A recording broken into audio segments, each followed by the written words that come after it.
threats continue to rise around the world, hackers have diversified their offerings to expand the attack surface, the scope of cyber attacks, and the purposes that they serve.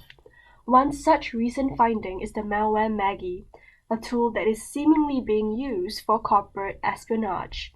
As reported by German cybersecurity firm DCSO Cytec through its Medium blog, India is the most targeted nation for the operators of Maggie, which is presently being used to attack endpoints of Microsoft SQL servers.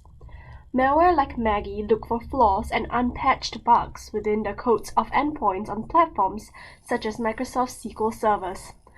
Breaching such a platform could give them access to a massive number of companies that use these popular IT services. Maggie offers services such as brute forcing, a breach of admin passwords, and installing remote backdoors in IT servers, which hackers can then use at will to breach sensitive company data. While there is no intel on which companies may be at risk through Maggie, the heat map of which countries targeted the most by the tool shows India at the very top. Last month, a number of reports revealed the rise of threats to Linux platforms as well, which also put enterprise infrastructure at risk in India and other markets. The Cybersecurity and Infrastructure Security Agency, National Security Agency, and the Federal Bureau of Investigation stated they collectively consider the People's Republic of China's state-sponsored cyber activities as being one of the largest and most dynamic threats to US government and civilian networks. The list reads like a hit parade of recent security SNAFUs, with remote code executions like Log4j and Atlassian topping the charts, as well as a handful of Microsoft bugs. The threat actors use VPNs to obfuscate their locations and activities and make their way in via web-facing applications. Many of the vulnerabilities allow for unauthorized access to sensitive networks, and once in, they can move into connected networks. While CISA, the FBI, and NSA were creating their top 20 vulnerabilities list, the Department of Defense, DoD, was making another list. The DoD list is of Chinese companies operating either directly or indirectly within the US during 2021. And which may appear to be civilian operations but are tied to the Chinese military. The list already included many names that are also deemed separately as national security threats, like China Unicom, China Mobile, and China Telecom.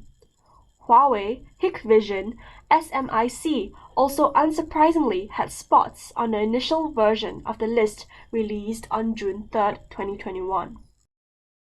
On Thursday, the University Grants Commission (UGC) of India launched new courses on cybersecurity and data protection for undergraduate and postgraduate students.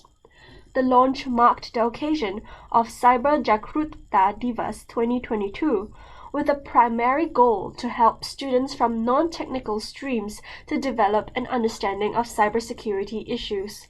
The courses were launched to mark Cyber Jagrutta Divas and will be introduced in universities and colleges under elective or optional categories for students from all streams.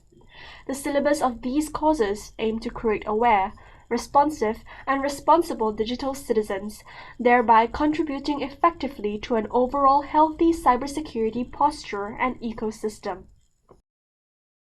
Bank Negara Malaysia said that following the completion of the independent forensic investigation, iPay88, a provider of payment gateway services to banks and merchants, has taken the necessary containment and rectification measures to address gaps that were identified.